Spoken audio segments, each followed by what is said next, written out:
Brief देख रहे हैं आप और मैं हूं प्रियंका गुप्ता आपके साथ। न्यूज ब्रीफ की शुरुआत करेंगे इस वक्त की आ रही बड़ी और अहम खबर के साथ। आपको बता दें कि डॉक्टर फारूक अब्दुल्ला के खिलाफ कोर्ट ने गैर जमानती वारंट जो है वो जारी किया है और जम्मू कश्मीर क्रिकेट एसोसिएशन घोटाले में पेश नहीं होने पर अदालत ने ये सख्त रुख अपनाया है।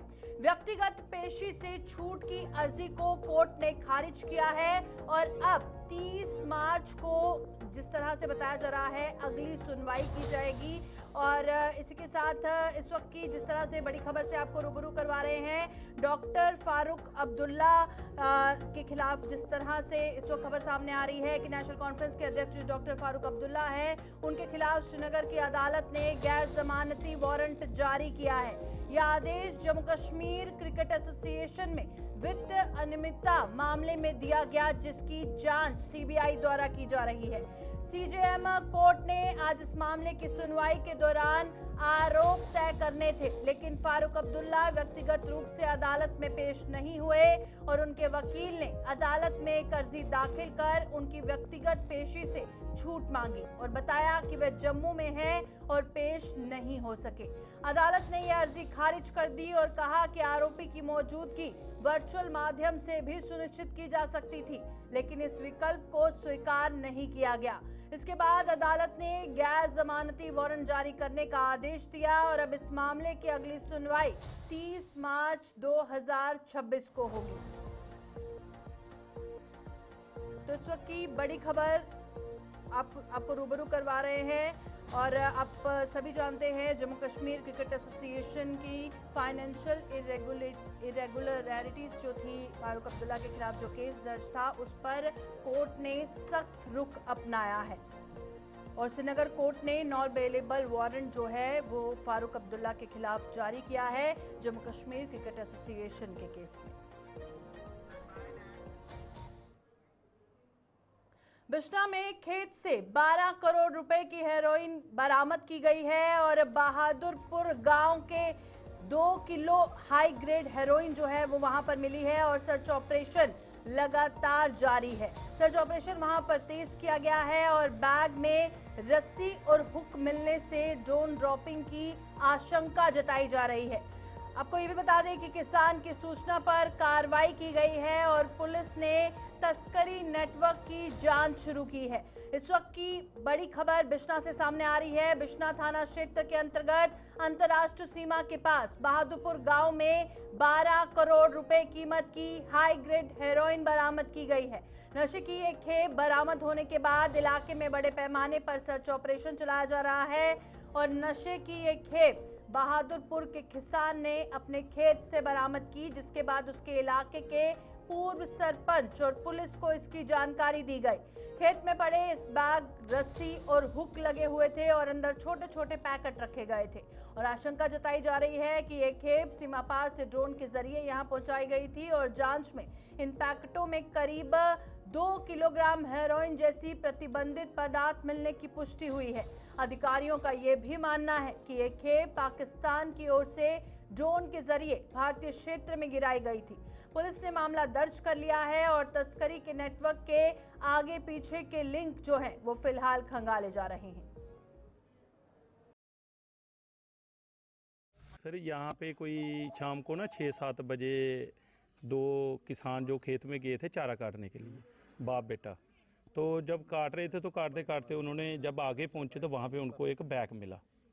उस बैग में जब उन्होंने सोचा पता नहीं क्या कुछ है, फिर उन्होंने उसको खोला, जब खोल के चेक किया तो उसको कुछ अलग चीज़ दिखी। तो फिर उन्होंने मेरे को कॉल की कि ऐसे ऐसे बात है तो यहाँ पे आओ। फिर मैं जब वहाँ पे पहुँचा देखा हमने तो कुछ अलग ही दिखा। हमें आज तक ऐसा चीज़ तो कभी देखी नहीं है इस इलाके में। तो फिर मैंने SHO साहब को फ़ोन किया, उन्होंने SP साहब को किया, DSP साहब को किया। फिर रात को सभी आए थे, आर्मी वाले आए थे, BSF वाले आए थे और भी जो इंटेलिजेंस जितनी भी एजेंसी हैं हमारी सब आई थी। तो ये एक बड़ी बोलते हैं ना कि कुछ अलग ही इस बार हुआ। आज तक ऐसा मेरी पंचायत में इस इलाके में ऐसा कुछ नहीं हुआ। पता नहीं क्या अब कहाँ से आया क्या हुआ इसका कुछ नहीं हम जानते। जब से मैं वहाँ स्पॉट पे पहुँचा उसके पहले भी उन्होंने बताया और बाद में भी ऐसी कोई ना कुछ ऐसी चीज़ दिखी। बिना हीरोइन के ऐसा कुछ नहीं दिखा।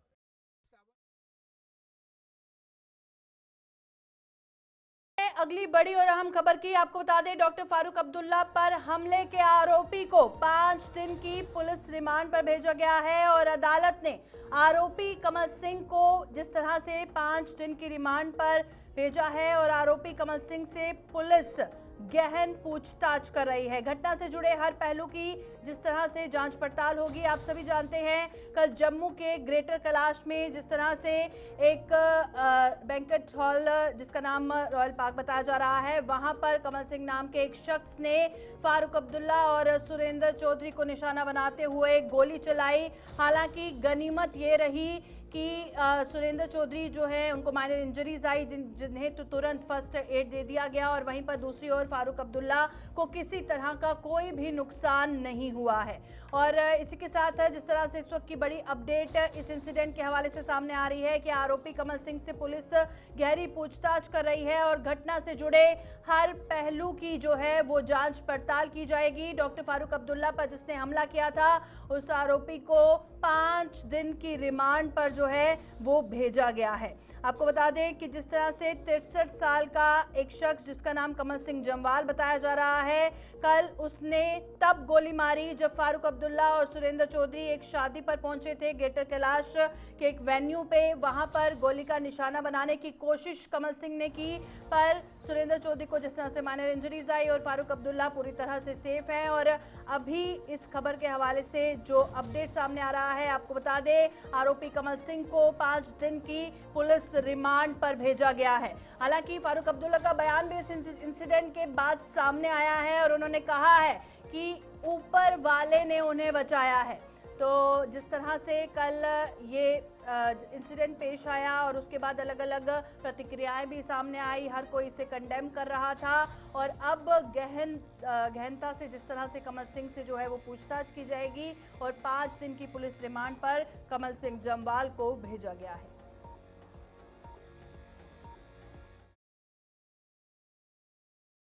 पर हुए हमले के विरोध में नेशनल कॉन्फ्रेंस ने जम्मू में आज जोरदार प्रदर्शन किया। पार्टी के नेताओं और कार्यकर्ताओं ने शहर में रोष रैली निकालकर इस घटना की कड़ी निंदा की और प्रशासन के खिलाफ नारेबाजी की। प्रदर्शनकारियों ने कहा कि प्रदेश के वरिष्ठ नेता पर इस तरह का हमला बेहद चिंताजनक है और ये सुरक्षा व्यवस्था पर गंभीर सवाल खड़े करता है।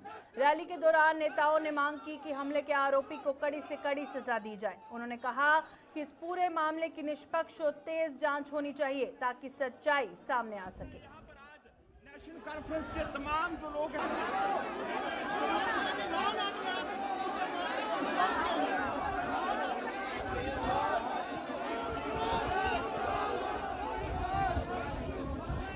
और मेरा कहने का मतलब कि रात को टोटली जो हुआ, टोटली जो सिक्योरिटी लैप्स हुआ, एक शख्स भी वहां पर सिक्योरिटी वाला नहीं था। सिक्योरिटी जो थी वो हमारे क्या नाम है फारूक अब्दुल्ला साहब और बाकी वीआईपी जितने भी थे उनकी सिक्योरिटी थी प्रॉपर। वहां पर एक वेपन लेके आदमी अंदर कैसे जा सकता है, एक शख्स कैसे जा सकता है अंदर? अगर वहां पर चेकिंग होने हो तो वेपन, पता है कि यहाँ पे डिप्टी फॉर्मर चीफ मिनिस्टर आ रहा है, डिप्टी चीफ मिनिस्टर आ रहा है, जब एमएलए थे, सारी तकरीबन पूरी सरकार थी वहां पर और फिर पूरी सरकार वहां पर थी। मेरा कहने का मतलब ये है कि आज एक बहुत बड़ा जिसको राखे साइया मार सके ना कोई, और कायदे सानी डॉक्टर फारूक की गर्दन पे वो वेपन रख दिया था, फायर कर दिया था। सिर्फ 2 सेकंड का फर्क था। अगर 2 सेकंड अगर पीछे सिक्योरिटी वाले ना आता है, सिक्योरिटी में बिल्कुल नजदीक था, मैंने जैसे ही मैं आगे बढ़ा इतनी देर में सिक्योरिटी उसने पिस्टल निकालते हुए मैंने खुद देखा उसको और सिक्योरिटी वालों ने पीछे खींचा और फायर जो है वो हवा में चला। क्या डिमांड क्या कर रहे हैं? डिमांड ये है कि लॉ एंड ऑर्डर की सबसे बड़ी प्रॉब्लम है। लॉ एंड ऑर्डर है जो कम से कम चीफ मिनिस्टर साहब जनाब उमर अब्दुल्ला साहब के हाथ में होना चाहिए और कम से कम जो स्थिति बनी हुई है जम्मू कश्मीर की, यह बेहतर हो सके। अब्दुल्ला साहब पे कल एक अटैक हुआ है और उसी की वजह से हम एक प्रोटेस्ट कर रहे हैं कि जो लॉ एंड ऑर्डर है वो एक सेफ हाथों में होना चाहिए, उमर साहब के हाथों में होना चाहिए, ताकि हमारा जो जम्मू कश्मीर है वो एक सेफ हाथों में हो और हमारी भी सुरक्षा हो। क्योंकि इतने बड़े नेशनल लेवल लीडर की अगर इस तरीके से उन पर अटैक हो सकता है तो आम इंसान का क्या होगा। हमारा आज प्रोटेस्ट करने का यही मकसद है कि हमारा जो लॉ एंड ऑर्डर है वो उमर साहब के हाथ में होना चाहिए, ताकि हम सेफ हाथों में अपनी सांसें ले सकें। शुक्रिया। नेशनल कॉन्फ्रेंस के अध्यक्ष डॉक्टर फारूक अब्दुल्ला पर बुधवार को हुए जानलेवा हमले की सभी सियासी दलों ने एक सुर में कड़ी निंदा की है। विभिन्न दलों के नेताओं ने इस घटना को लोकतंत्र पर हमला करार देते हुए दोषी के खिलाफ सख्त कार्रवाई की मांग की। नेताओं का कहना है कि हिंसा किसी भी सूरत में स्वीकार्य नहीं है। इस बीच घटना के बाद पुलिस ने आरोपी को हिरासत में लेकर पूछताछ शुरू कर दी। अधिकारियों के अनुसार हमले के पीछे की वजह और अन्य संभावित पहलुओं की जांच की जा रही है और घटना की खबर फैलते ही कई राजनीतिक नेताओं ने डॉक्टर अब्दुल्ला से मुलाकात कर उनका हालचाल जाना। सभी दलों ने प्रशासन से मामले की निष्पक्ष जांच और सुरक्षा व्यवस्था मजबूत करने की मांग की है। Farmer CM doctor Farooq Abdullah साहब के ऊपर रात का जो अटैक होना उसका कंडेम किया है भारतीय जनता पार्टी ने, और मुझे लगता है कि बड़ी शर्मनाक वारदात हुई है और ऐसी वारदात नहीं होनी चाहिए थी। क्योंकि अगर डॉक्टर फारूक अब्दुल्ला साहब की हिस्ट्री देखी जाए, उनका पॉलिटिकल कैरियर देखा जाए, एक ऐसे इंसान है वो जम्मू कश्मीर के जिनको पूरा देश, पूरी दुनिया उनको चाहती है, उनसे हमदर्दी प्यार करती है। और मुझे लगता है कि जिस इंसान ने ऐसी वारदात की है और उसको पकड़ा गया है रात को, पुलिस अपनी वेरिफिकेशन कर रही है। कड़ी से कड़ी सज़ा होनी चाहिए और पूरी प्रॉपर वेरिफिकेशन होनी चाहिए।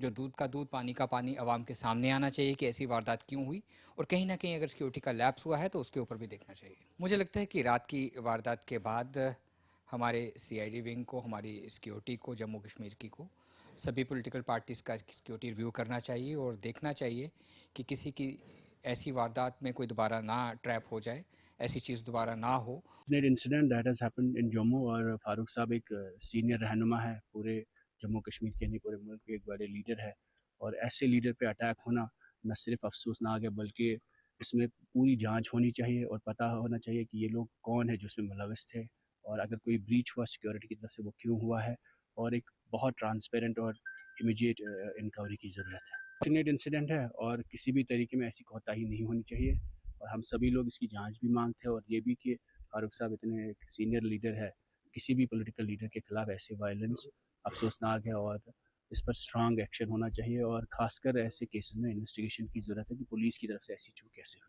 अफसोस है, एक बहुत ही सीनियर पॉलिटिशियन इस मुल्क के ex chief minister, union minister रहे हैं और एनएसजी प्रोटेक्टी है, Z+ कैटेगरी सिक्योरिटी है, उसके इनर सर्कल में एक आदमी आता है रिवॉल्वर के साथ और उनके सर पे बंदूक रखता है। तो मुझे लगता है ये एक बहुत ही तशवीशनाक इंसिडेंट है। इसको पुलिस तो इन्वेस्टिगेट करेगी और कर रही है, लेकिन इसके वजूहात क्या हैं, ये कैसे हो गया, जब वहाँ इतने हाई प्रोफाइल प्रोटेक्टेड पर्सन थे उसके बावजूद एक आदमी अंदर आया, कैसे आया, वो इसके पीछे क्या था, उस आदमी के दिमाग में था क्या वो किसी संगठन के साथ जुड़ा है, क्या उसके दिमाग में क्या है, वो सब जानना है। लेकिन हमारे लिए वो एक टेररिस्ट है, क्योंकि जब एक मुसलमान के ऊपर कभी बात होती है तो वो टेररिस्ट माना जाता है। तो ये क्यों नहीं टेररिस्ट है? मेरे हिसाब से वो टेररिस्ट है। जो भी जिसने भी ये ऐसा किया है वो टेरर फैलाना चाहता है, और मुझे लगता है कड़ी सी कड़ी सजा तो उसको मिलनी चाहिए। लेकिन ये साथ साथ ये भी देखना है कि ये आदमी एक शादी के अंदर ऐसे घुस कैसे पाया। Z+ सिक्योरिटी वाला शख्सियत, उसको भी सिक्योर नहीं कर सकते ये, तो ये फिर क्या करेंगे। और दूसरी बात यह है कि इसकी कॉन्स्पिरेसी है, कोई बड़ी कॉन्स्पिरेसी है, इसकी इन्वेस्टिगेशन होनी चाहिए और सामने आना चाहिए कि इन्वेस्टिगेशन करके भाई ये किन लोगों ने इस पे वो इस किस्म का किया है और क्यों किया है, कि पुलिस एब्सेंस क्यों थी। हम ये चाहते हैं कि ये किसकी डायरेक्शन पर पुलिस एब्सेंट थी, वो भी एक इंक्वायरी होनी चाहिए। क्योंकि केंद्र सरकार द्वारा हाल ही में घोषित 800 आर्मी पोर्टर्स की भर्ती प्रक्रिया आज राजौरी जिले में शुरू हो गई। भर्ती प्रक्रिया के पहले दिन बड़ी संख्या में युवाओं ने भाग लिया और सेना के साथ काम करने के लिए उत्साह दिखाया। अधिकारियों के अनुसार पूरी भर्ती प्रक्रिया को पारदर्शी और निष्पक्ष तरीके से संचालित किया जा रहा है ताकि योग्य उम्मीदवारों का चयन सुनिश्चित किया जा सके। भर्ती स्थल पर सुरक्षा और प्रशासन की ओर से सभी आवश्यक व्यवस्थाएं की गई हैं जिससे प्रक्रिया सुचारू रूप से चल सके। युवाओं में इस भर्ती को लेकर खासा उत्साह देखा गया और राजौरी में प्रक्रिया पूरी होने के बाद जल्द ही पुंछ जिले में भी भर्ती प्रक्रिया शुरू की जाएगी। इससे सीमावर्ती क्षेत्रों के युवाओं को रोजगार के अवसर मिलेंगे और सेना को भी स्थानीय स्तर पर सहयोग मिलेगा।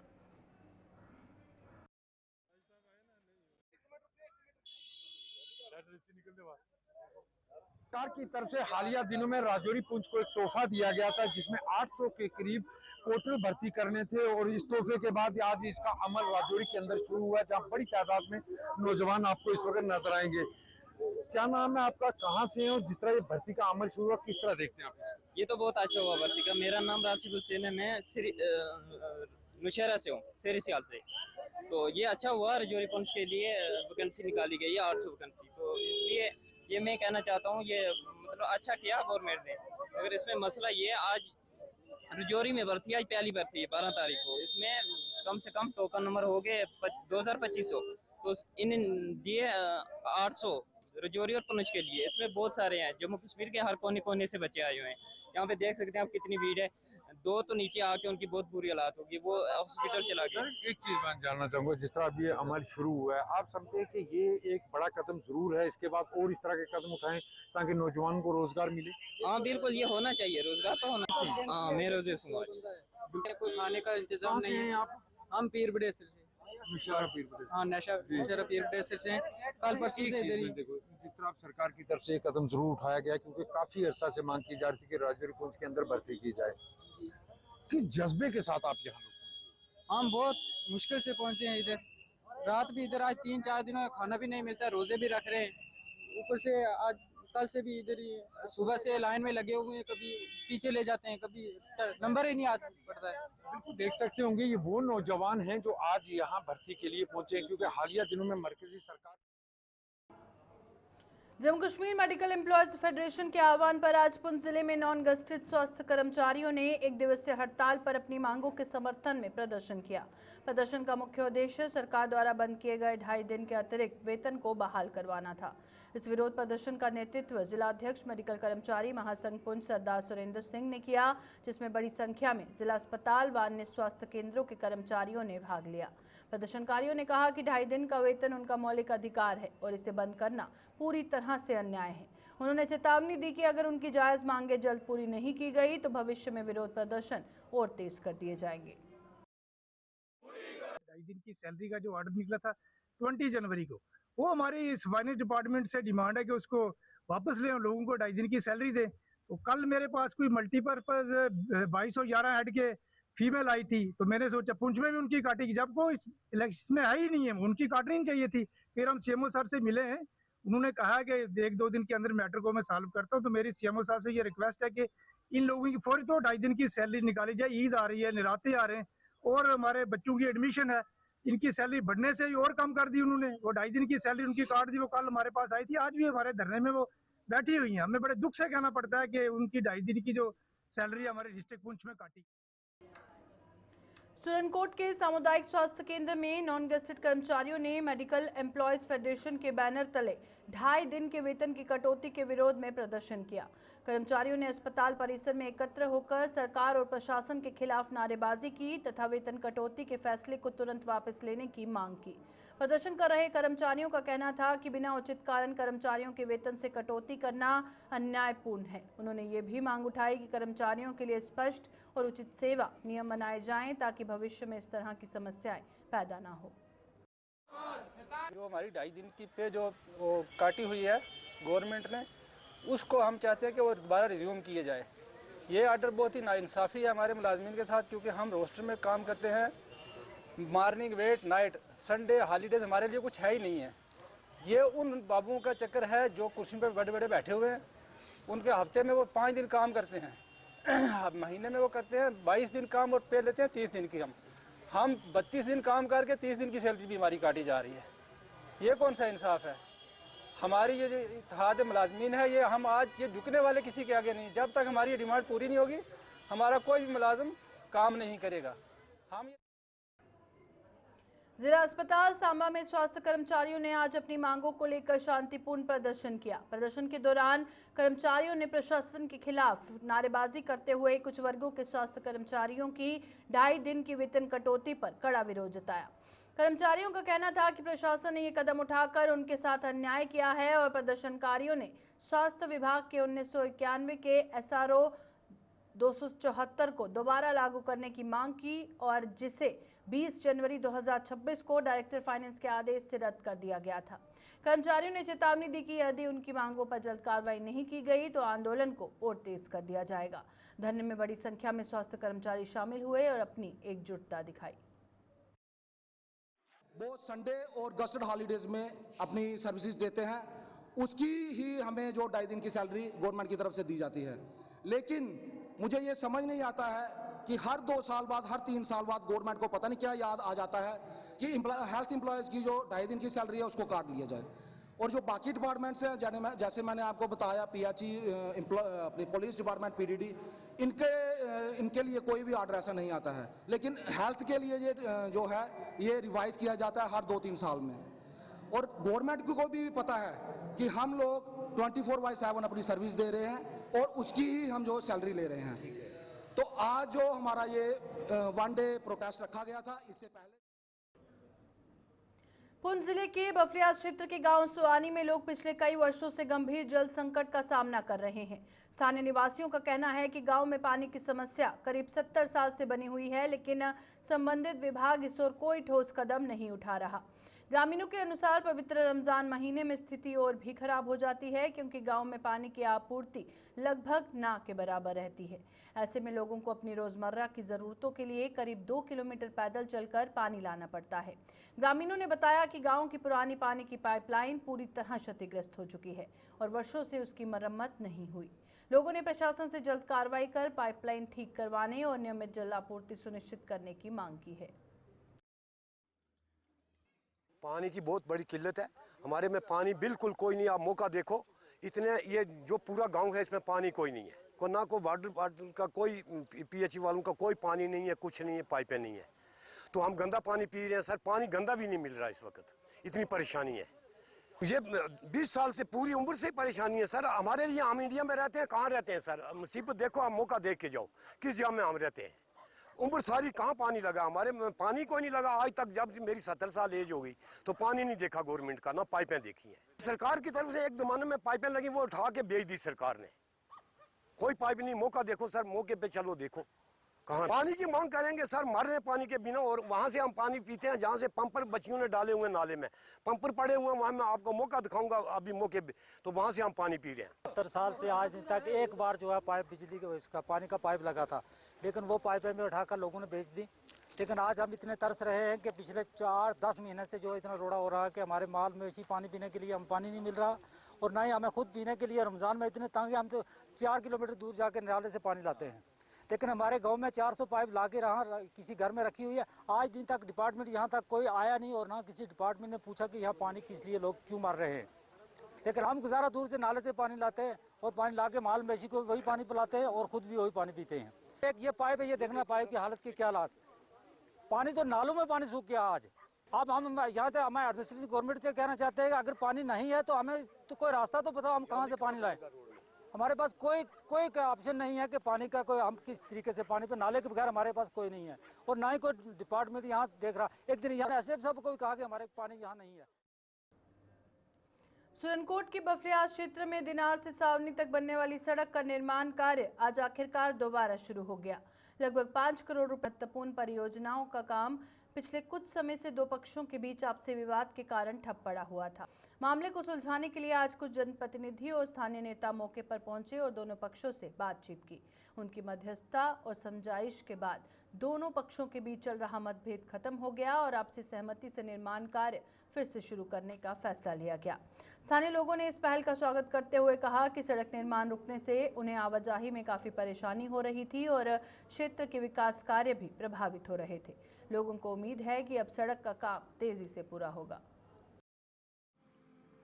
लंबे अरसे से यहाँ पे रोड का डिस्प्यूट था और आज मेहताब साहब की सरबराही में, इनकी प्रेजेंस में जहाँ हमने समझौता किया और हमने ये कहा कि जो रोड है इसको सदका जारिया समझ के हम अपनी ज़मीन दे रहे हैं और ये सिर्फ़ और सिर्फ मेहताब साहब का इसमें देन है इन लोगों के लिए।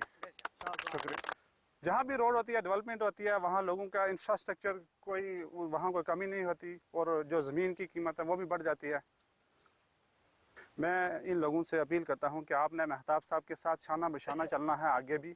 जैसे इन्होंने यहाँ कुर्बानी दी, हमें मोटिवेट किया, हमें ये फोर्स किया कि आप अपनी ज़मीन दो, लेकिन यहाँ के कुछ मकामी लोगों का पहले हमें मिसगाइड किया गया, जिसकी वजह से हमने अब यहाँ पे रोक लगा दी थी और हमें मेहताब साहब ने कहा और यहाँ के कुछ लोगों ने अप्रोच किया, तो जिसकी वजह से हम यहाँ आज डिस्प्यूट ख़त्म हुआ। ये कनेक्टिविटी थी, रोड है नाबार्ड स्कीम 3 किलोमीटर, 1 किलोमीटर में डिस्प्यूट बहुत अरसे से, अर्सा 5 साल से डिस्प्यूट चल रहा था। तो हम सब लोगों ने, मैंने भी की और जितने लोग थे इन लोगों ने रिक्वेस्ट की मेहताब साहब को कि हमारी इस रोड की डिस्प्यूट हल करना है और ये पहुँचे आज मौके पे। आज इनकी वजह से और हमारे नौजवान मंडल प्रधान ब्लॉक बखलियाज के इमरान साहब और हाजी अशरफ साहब, इनकी वजह से इस रोड का आज मसला। न्यूज़ ब्रीफ में फिलहाल इतना ही। दीजिए इजाजत। नमस्कार।